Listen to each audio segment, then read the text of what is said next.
모세는 이스라엘 민족의 영웅입니다. 이스라엘 민족이 애굽에서 노예 생활을 할 때 모세는 애굽의 바로 왕과 대결하여 민족을 출애굽시켰습니다.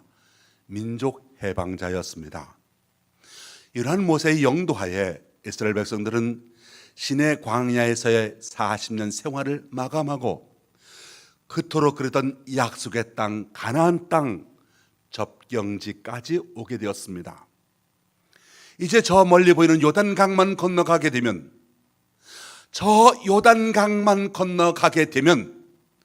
하나님께서 예비해 두신 가나안 땅, 젖과 꿀이 흐르는 땅에 발을 딛게 되는 겁니다. 얼마나 감격스러운 순간이겠습니까? 시편이 150편인데 그 중에서 모세가 쓴 시가 한 편 있습니다. 바로 시편 90편입니다. 이 시편 90편에서 모세는 우리의 연수가 70이요 강건하면 80이라도 그 연수의 자랑은 수고와 슬픔뿐이요 신속기간이 우리가 날아가니이다 라고 고백했습니다. 이것을 보게 되면 이 모세 당시 사람들의 평균 수명이 70세 정도였던 것을 알 수 있게 되지요. 그런데 지금 모세의 나이가 몇이냐? 120세를 살고 있습니다. 그리고 건강이 얼마나 좋았던지 그가 세상을 떠날 때까지 눈이 흐리지 아니하였고 기력이 쇠하지 아니하였다. 성경은 그렇게 전하고 있습니다. 120세의 연로한 노인이었지만 그의 꿈은 백성을 이끌고 하나님께서 예비해 주신 그 약속의 땅 가나안 땅에 들어가는 것이었습니다. 그래서 모세가 비스가 산 꼭대기에 올라가서 멀리 보이는 가나안 땅을 감격스러운 눈길로 바라봅니다. 그리고 하나님께 기도합니다. 25절 말씀입니다. 구하옵나니 나를 건너가게 하사 요단 저쪽에 있는 아름다운 땅, 아름다운 산과 레바논을 보게 하옵소서. 하나님의 자비하심에 의지하여 자기의 소원을 아뢰고 있습니다. 하나님께 호소하고 있습니다. 모세가 하나님 앞에 간절히 기도합니다. 구하옵나니 나를 이 요단강을 건너가게 하셔서 요단 저쪽에 있는 아름다운 땅, 아름다운 산과 레바논을 보게 하옵소서. 그렇게 기도했는데 하나님의 응답은 달랐습니다. 26절 말씀 보면 여호와께서 너희 때문에 내게 진노하사 내 말을 듣지 아니하시고 내게 이르시기를 그만해도 족하니 이 일로 다시 내게 말하지 말라 말씀하십니다. 그리고 27절에서 너는 이 요단을 건너지 못할 것임이라 하나님께서 그렇게 말씀하시는 것입니다.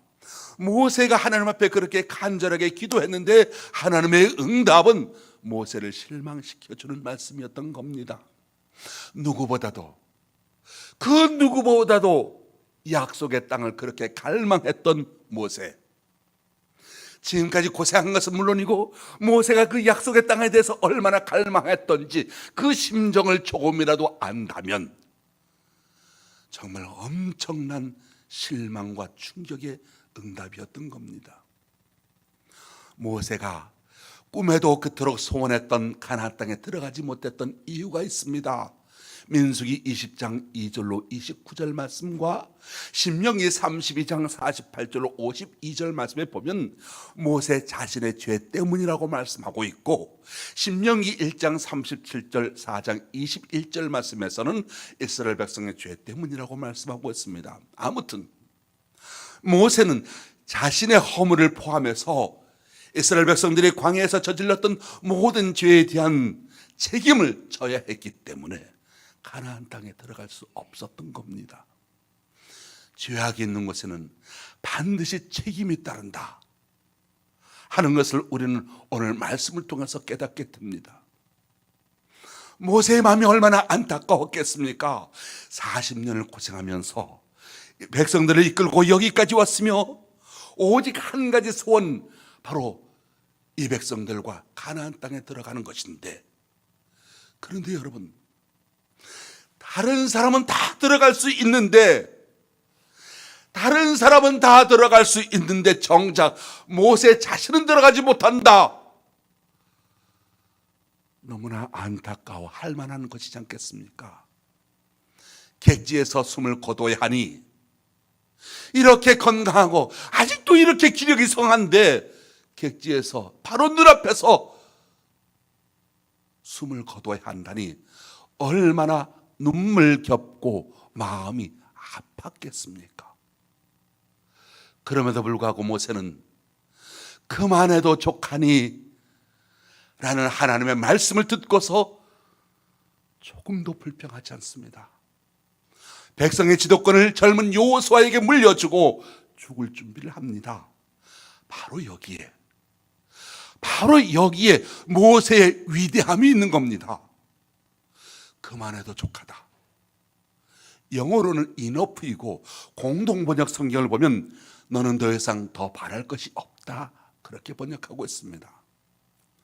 그만해도 족하니라고 하는 이 말의 이면에는 지금까지 받은 하나님의 은혜가 족하다, 더 이상 바랄 것이 없다, 현실을 그대로 받아들이는 자족의 마음을 가져라, 오늘을 만족하고 오히려 감사하라 하는 뜻이 이만해도 족하니 오늘을 만족하고 감사하며 살아라 라고 하는 그 말씀 속에 담겨져 있는 겁니다. 모세가 그만하면 족하다라는 하나님의 대답을 듣고 자신의 삶의 마감을 준비합니다.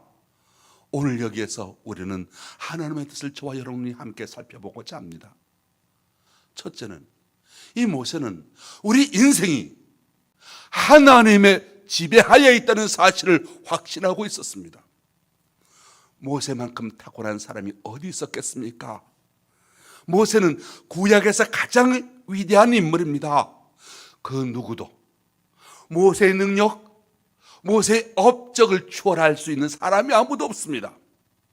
모세가 죽은 뒤 모세를 추모하는 글이라고 할 수 있는 신명기 34장 10절로 12절 말씀 보면, 그 후에 이스라엘의 모세와 같은 선지자가 일어나지 못하였나니 모세는 여호와를 대면하여 아시던 자요, 여호와께서 그를 애굽 땅에 보내사 바로와 그의 모든 신하와 그의 온 땅에 모든 이적과 기사와 모든 큰 능력, 권능과 위엄을 행하게 하심에 온 이스라엘 목전에서 그것을 행한 자이더라 라고 했습니다. 그럼에도 불구하고 모세 자신의 삶이나 자신의 능력이나 자신의 활동은 모두가 자기가 잘났기 때문에, 자기에게 능력이 있었기 때문에 이루어지는 것이라 그렇게 생각하지 아니합니다. 모든 것이 하나님의 주권 하에서 이루어지는 일입니다 하는 그런 겸허한 신앙을 가지고 있었습니다. 신약시대에서 가장 위대한 사도를 들려면 바울을 꼽을 수 있겠지요. 바울이 그토록 많은 일을 했음에도 불구하고 바울 역시 고린도전서 15장 10절에서 말씀하기를, 내가 나되는 것은 하나님의 은혜로 된 것이니 내게 주신 그의 은혜가 헛되지 아니하여 내가 모든 사도보다 더 많이 수고하였으나 라고 말하고 있습니다. 내가 나되는 것 하나님의 은혜로 되는 것이라고. 사랑하는 성도 여러분, 오늘 지금 우리가 이렇게 살아있는 것 우리 힘으로 살고 있는 것 아닙니다. 하나님의 주권에 의하여 살아가고 있습니다. 하나님의 섭리에 의하여 살아가고 있습니다. 하나님의 인도에 의하여 살아가고 있습니다. 할렐루야. 사람이 강한 것 같지만 지극히 약한 존재이기도 합니다. 지금은 건강하지만 어느 날 갑자기 병원에 누워 있어야 할 날이 옵니다. 지금은 사업이 잘 되는 것 같지만 어느 날 갑자기 기업이 쓰러지는 날이 올 수도 있습니다. 지금은 가정이 행복하지만 어느 날 갑자기 집안에 싸움이 날 때도 있을 것이고, 태풍이 닥치는 날이 없지 않아 있을 수 있습니다. 지금은 이곳에서 살아가고 있지만 어느 날 갑자기 여기 저 부산이나 광주로 이사해야 할 때가 올지도 모릅니다. 외국으로 이주해야 될 때가 올지도 모릅니다. 그래서 잠언 16장 9절 말씀 보면, 사람이 마음으로 자기의 길을 계획할지라도 그의 걸음을 인도하시는 이는 여호와시니라. 시편 127편 1절, 여호와께서 집을 세우지 아니하시면 세우는 자의 수고가 헛되고 여호와께서 성을 지키지 아니하시면 파수꾼의 깨어 있음이 헛되도다 말씀했습니다. 그래서 모세는 언제나 하나님을 두려워하는 마음으로 살았습니다. 하나님을 경외하는 마음으로 살았습니다. 하나님을 섬기고 하나님의 뜻을 실천하는 마음으로 살았습니다. 하나님 주권의 모든 것이 움직이고 있음을 확신하며 살았습니다. 사랑하는 성도 여러분, 저와 여러분에게도 이와 같이 하나님의 주권을 믿는 믿음이 있게 되길 바랍니다. 우리의 신앙이, 우리의 믿음이 이런 믿음이 될 수 있을 때 우리의 삶의 보람과 가치를 발견할 수가 있게 될 것이고, 그리고 우리가 하나님께서 주신 사명을 결코 소홀히 하지 않게 될 것입니다. 원하기는 저와 여러분 모세와 같은 신앙을 갖게 되시기를 주님의 이름으로 축원합니다. 두 번째, 모세는 현실을 그대로 받아들임으로써 자족의 정신을 갖게 되었습니다. 그만하면 족하다 라는 하나님의 응답을 모세가 받고서 더 이상 하나님께 요구하지 않습니다. 현실을 그대로 받아들이고 죽을 준비를 합니다. 자족의 생활은 현실을 긍정적으로 받아들이는 것이 있지요. 사람들 중에 자기에게 주어진 현실을 긍정적으로 받아들이지 못하고 비현실적인 욕망으로 사로잡힘으로 말미암아 우울증에 빠져 고민하는 사람들이 종종 있습니다. 네덜란드의 베아트릭스 여왕의 부군인 암스베르크 공이 공주의 남편이 되어서 15년을 궁궐에서 행복하게 살았습니다. 그런데 그 공주가 이제 드디어 여왕이 되었습니다. 왕으로 취임하게 되었습니다. 얼마나 기쁜 날입니까? 공주가 여왕으로 취임하던 그날, 그 기쁜 날, 암스베르크 공은 우울증에 걸려 정신병원에 입원하게 됩니다. 아내가 여왕이 되니까 남편 암스베르크 공은 어깨가 축 늘어지고 팔을 질질 끌면서 침을 질질 흘리는 괴상한 증상이 나타났던 겁니다. 결국 정신병원에 갇히게 되었고 자살 방지의 치료를 받으면서 우울한 나날을 평생 보내야 했던 겁니다. 자기가 전 현실을 긍정적으로 받아들이지 못했기 때문에 자기의 삶의 형편, 자족의 정신을 갖지 못했기 때문에 만족하고 감사하는 마음을 갖지 못했기 때문에 그 좋은 위치에서, 그 좋은 환경에서 정신병자가 되고 말았던 겁니다. 삶의 성공과 실패는 빈부나 귀천에 있는 것이 아니라 어떤 형편에서든지 자족할 줄 안다면 그것이 바로 성공이요, 그것이 승이라고 말할 수 있습니다. 내게 주어진 환경을 긍정적으로 받아들이면서 그 환경을 통하여 하나님의 뜻을 이루어간다고 한다면 그것이 바로 성공이고, 그런 적극적인 삶의 자세가 오늘 저와 여러분에게 필요한 것입니다. 빌립보서 4장 11절로 13절에서 말씀하시기를, 어떠한 형편에서든지 나는 자족하기를 배웠노니 나는 비천에 처할 줄도 알고 풍부에 처할 줄도 알아. 모든 일, 곧 배부름과 배고픔과 풍부와 궁핍에도 처할 줄 아는 일체 비결을 배웠노라. 내게 능력 주신 자 안에서 내가 모든 것을 할 수 있느니라. 바로 여기에 자족의 정신이 있습니다. 자기 생활, 자기 분수에 맞게 감사할 줄 아는 것이죠. 바로 신앙생활에 있어서 자기 분수를 알고 분수에 맞게 자족하는 생활을 하는 것, 굉장한 지혜가 됩니다. 신앙생활하면서 분수에 맞지 않게 살아가는 것, 분수에 맞지 않게 행동하는 건, 그것은 예수 믿지 않는 사람들보다 오히려 어리석은 것이 될 것이며 오히려 이방 사람들에게 그리스도를 욕되게 하는 사람이 될 수가 있습니다. 과욕으로 음식을 많이 먹으면 몸에 해를 가져옵니다. 과욕으로 인기와 명예를 추구한다면 인격의 파탄이 옵니다. 과욕으로 물질을 추구한다면 결국 생활이 파산되고 맙니다. 그래서 성경은 말씀합니다. 욕심이 잉태한 즉 죄를 낳고 죄가 장성한 즉 사망을 낳느니라. 신앙으로 사시는 분일수록 욕심을 자제할 줄 알아야 합니다. 신앙으로 살아가는 사람일수록 감사할 줄 알고 신앙으로 살아가는 사람일수록 남에게 봉사할 수 있어야 합니다. 신앙으로 살아가는 분일수록 검소할 수 있어야 하겠고 남과 비교해보고 아웅다웅하기보다는 자기 삶에 대한 가치와 의미를 찾으면서 살아가야 합니다. 한 농촌에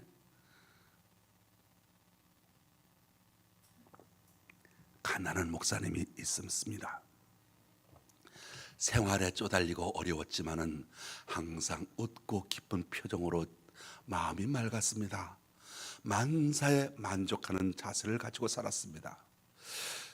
한 교인이 그것을 보고 비결을 묻습니다.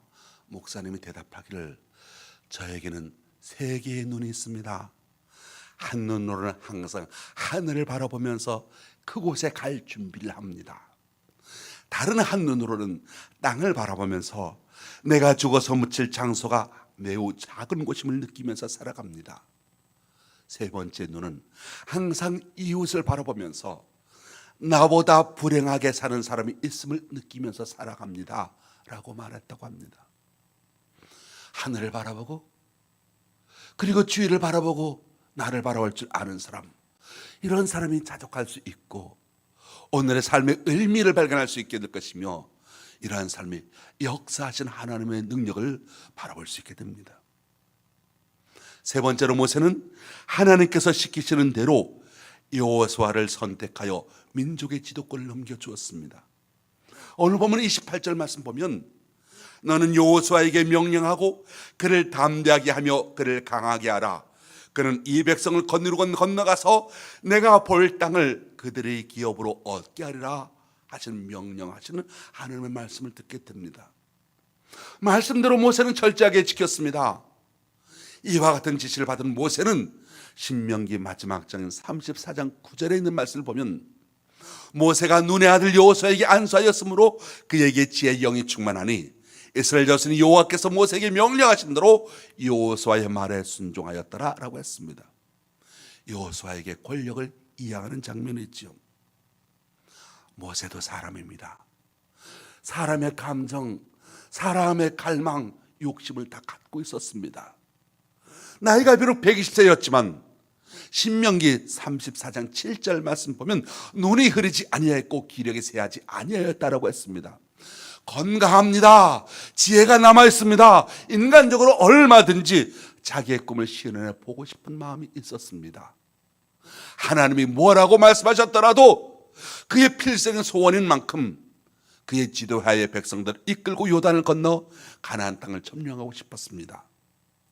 그럼에도 불구하고 모세는 내 시련이 여기서 끝났다 생각하면서 하나님께서 지시하신 여호수아의 시대를 열어갑니다. 가나안 땅에 들어갈 수 없다는 하나님의 말씀에 모세는 순종합니다. 만약에 모세가 하나님의 말씀에 순종하지 못하고 뜻을 거역하고 내가 얼마나 고생했는데 날 뭘로 보고 내가 얼마나 고생했는데 하나님이 이러실 수 있느냐, 나는 억울해서 못 죽는다, 저항했다면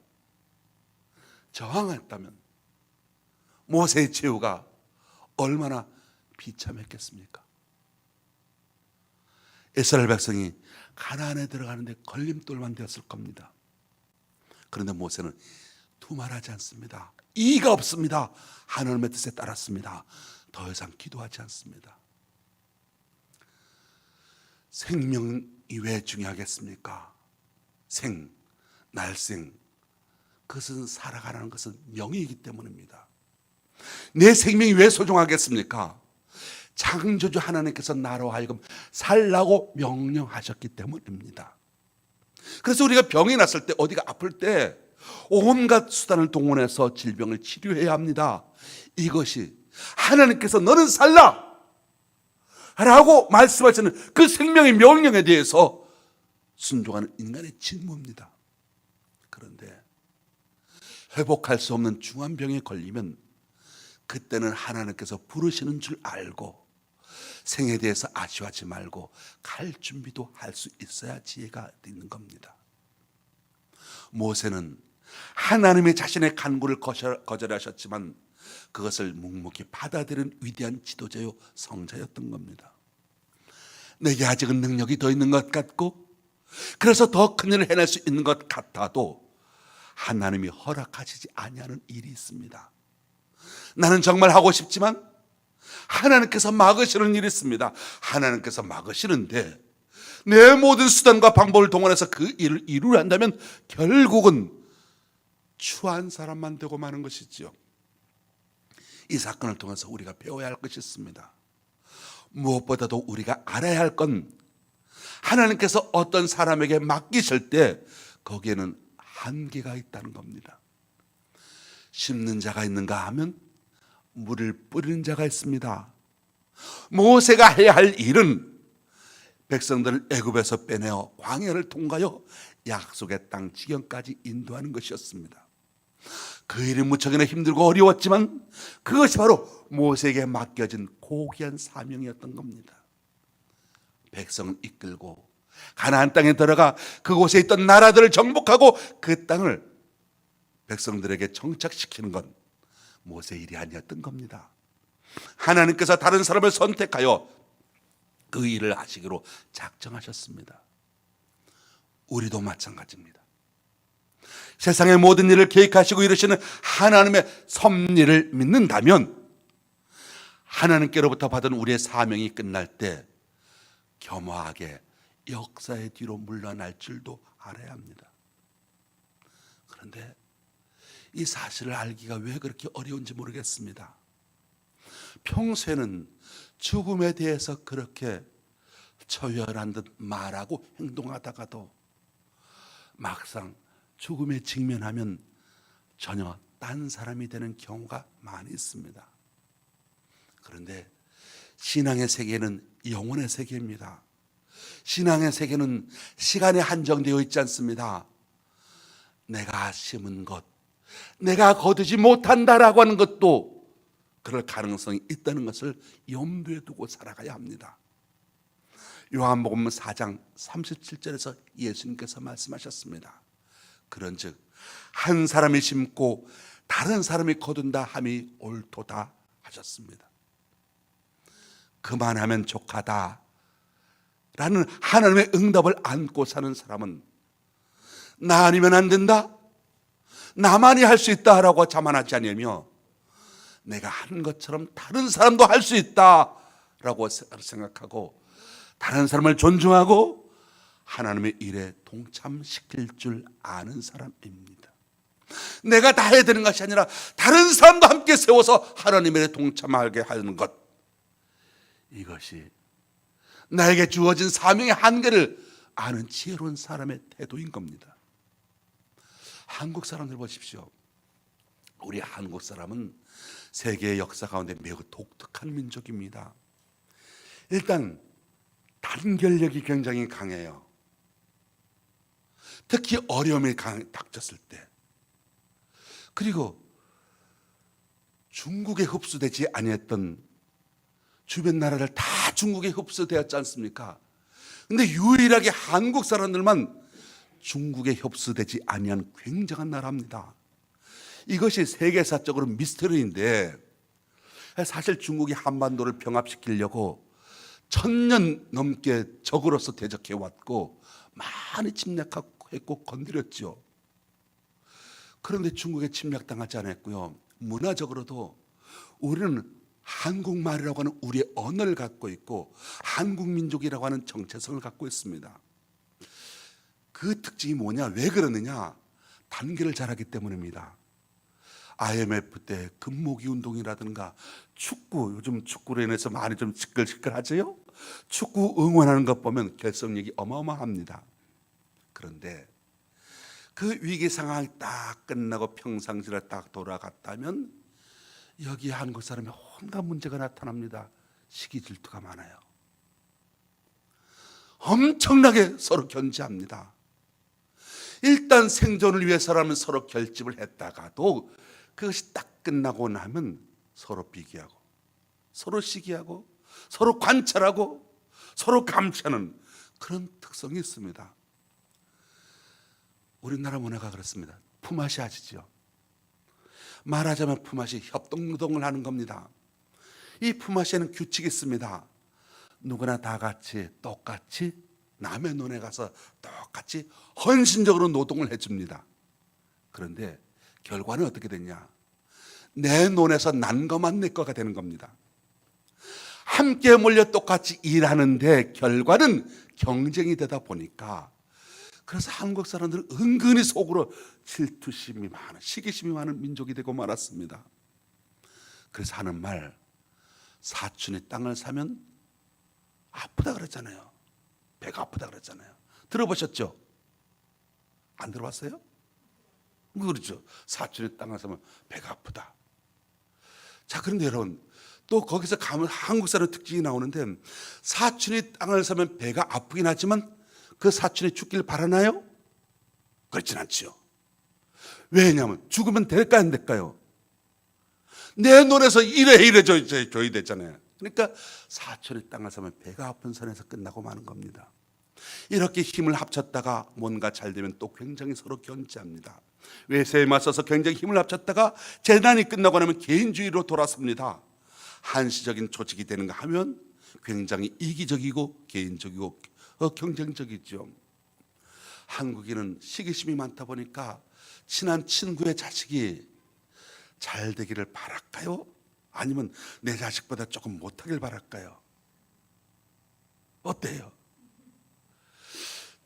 내 친구 자식이 내 아들보다는 좀 나쁜 대학에 들어가길 바라고, 내 친척의 자식이 내 아들보다 연봉이 좀 낮기를 바라고, 그 정도인 거지 교통상에서 죽었으면 좋겠다 그러진 않죠. 그렇죠? 그럴 때는 그런 어려움을 만나면 가장 슬퍼해 줄 줄 아는 것이 또 한국 사람입니다. 그럴 때 가장 잘해주는 것도 한국 사람입니다. 이와 같이 약간의 불행의 상대방이 약간의 불행해지기를 바라는 건, 이건 한국 사람의 심리적인 특징입니다. 그런데 바로 이런 사람이 오늘 말씀을 잘 들어두어야 됩니다. 신약 성경에서 세례요한이 주님으로부터 크게 칭찬받은 이유가 있습니다. 자기 뒤에 예수님께로 온 군중들이 몰려들었을 때, 만일 한국 사람 같았으면 온갖 시기 질투 다 느꼈을 겁니다. 그런데 세례요한의 장점이 뭐냐면, 예수님을 시기하기보다는 요한복음 3장 20절 30절, 그는 흥하여야 하겠고 나는 쇠하여야 하리라 하였습니다. 마가복음 1장 7절, 나는 굽혀 그의 신발끈을 풀고도 감당하지 못하겠노라라고 했습니다. 다른 사람을 존중할 줄 알았습니다. 격려할 줄 알았습니다. 박수 칠 줄 알았습니다. 바로 이것이, 바로 이런 정신이 오늘 모세에게서 있었던 마음의 정신이었었고, 하나님께서 쓰시는 사람의 정신이었었고, 다른 사람을 존중할 줄 알고 격려할 줄 알고 위에서 박수 칠 줄 알고 함께 일을 하며 이루어 나갈 수 있도록 하는 것, 이런 마음이 오늘 우리에게도 있어야 하는 겁니다.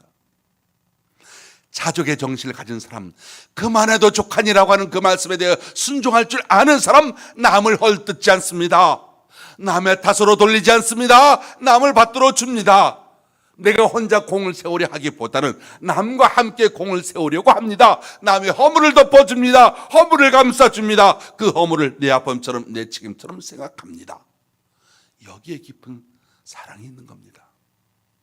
고린도전서 13장 4절로 7절 말씀을 보면, 사랑은 오래 참고, 사랑은 온유하며, 시기하지 아니하며, 사랑은 자랑하지 아니하며, 교만하지 아니하며, 무례행하지 아니하며, 자기의 유익을 구하지 아니하며, 성내지 아니하며, 악한 것을 생각하지 아니하며, 불의를 기뻐하지 아니하며, 모든 진리와 함께 기뻐하고, 모든 것을 참으며, 모든 것을 믿으며, 모든 것을 바라며, 모든 것을 견디느니라. 할렐루야. 사랑하는 성도 여러분, 우리는 하나님의 주권하에 살아가고 있습니다. 주어진 현실을 긍정적으로 생각하면서 현실을 통하여 역사하고 계시는 하나님의 통치를 믿으시기 바랍니다. 나만이 아니라 내가 해야만 하는 것이 아니라 남과 더불어 협조하고 남을 존중히 여기고 남을 귀하게 여기는 인격을 키워가십시다. 그리스도인다운 그리스도인으로 살아갈 수 있게 되길 바랍니다. 정리해 보겠습니다. 어쩌면 우리 인간은 내가 잘 되려고 하는 성취감 때문에 하루하루를 살아가는지도 모릅니다. 만약에 한 인간에게서 이런 성취욕을 제거해 버린다면 무기력하게 살다가 비참하게 죽을 겁니다. 그러나 간혹 하나님께서는 하나님의 백성들에게 이 성취욕을 절제시키거나 억제시킬 때도 있습니다. 그 까닭은 하나님의 백성들이 허무한 생을 살게 하기 위함이 아니라 하나님의 은혜와 사랑의 풍성함을 느끼며 살도록 하시기 위함입니다. 내 의욕과 목적을 내리고 하나님의 의도와 목표에 맞는 삶을 살면 반드시 기적과 축복을 경험하는 삶이 됩니다. 순종하면 자다가도 떡이 생깁니다. 우리는 너무나도 좋은 하나님을 섬기고 있습니다. 우리의 개인적인 기도의 응답이 안 되라고 하는 것으로 응답이 왔다고 할지라도 바로 그 속에는 분명히 하나님의 선하신 뜻이 포함되어 있어서 크신 하나님의 뜻이 이루어지는 것입니다. 하나님은 모세가 가나안 땅을 바라봄으로 하나님의 약속이 성취되는 것을 볼 수 있도록 하셨습니다. 택한 백성을 반드시 약속의 땅으로 인도하시고야 마시는 하나님의 은혜를 목도하게 하셨습니다. 그리고 참으로 인생에 사모해야 할 더 나은 본향인 천국에 들어갈 수 있게 하여 주셨습니다. 오히려 그만하면 되었다라고 하는 하나님의 응답이 모세의 개인에게는 가장 좋은 응답이 되었습니다. 그리고 이스라엘 장례를 그 후계자 여호수아에게 부탁하게 되므로 미련 없이 영원한 천국으로 입성하게 하셨던 겁니다. 하나님은 지혜로우시고 하나님은 은혜가 풍성하시며 하나님은 주권자이십니다. 하나님 아버지는 물질이나 건강이나 성공보다 훨씬 더 고귀하고 영광스러운 선물을 여러분을 위하여 준비하고 계십니다. 그리고 모세처럼 자신의 섭리에 순종하며 충성된 살아가는 자들에게 주십니다. 하나님은 우리에게 가장 좋으신 것을 주신 분입니다. 하나님의 선하심을 믿고 어떤 응답에도 감사할 줄 아는 자가 되어서 이 땅에서 생명 주시는 그날까지 열심을 다하여 주님을 섬기십시다. 맡은 일에 충성을 다하십시다. 그리고 우리 가운데 한 사람이라도 천국문에 들어가는 일에 제외되는 사람이 없도록 서로 관행하고 돌아보고 감싸주는 저와 여러분 될 수 있게 되기를 예수님의 이름으로 축원합니다. 기도하겠습니다. 하나님 아버지, 우리 모두가 다 하나님으로부터 쓰임받는 도구가 되게 하여 주옵소서. 내 지상에서 바라고 소원하는 것이 내게 오지 아니한다 할지라도 현실의 생활에 만족하고 감사할 수 있게 하시고 하나님의 족하신 은혜를 깨닫게 하시며 하나님은 좋으신 분이심을 은혜 믿고 족한 은혜를 감사하며 현실에 순종할 수 있게, 그리고 주어진 삶의 충성을 다하고 그리고 서로 돌아보며 선행을 격려하는 저희들 되게 하여 주옵소서. 예수님의 이름으로 기도합니다. 아멘. 326장 찬송하겠습니다.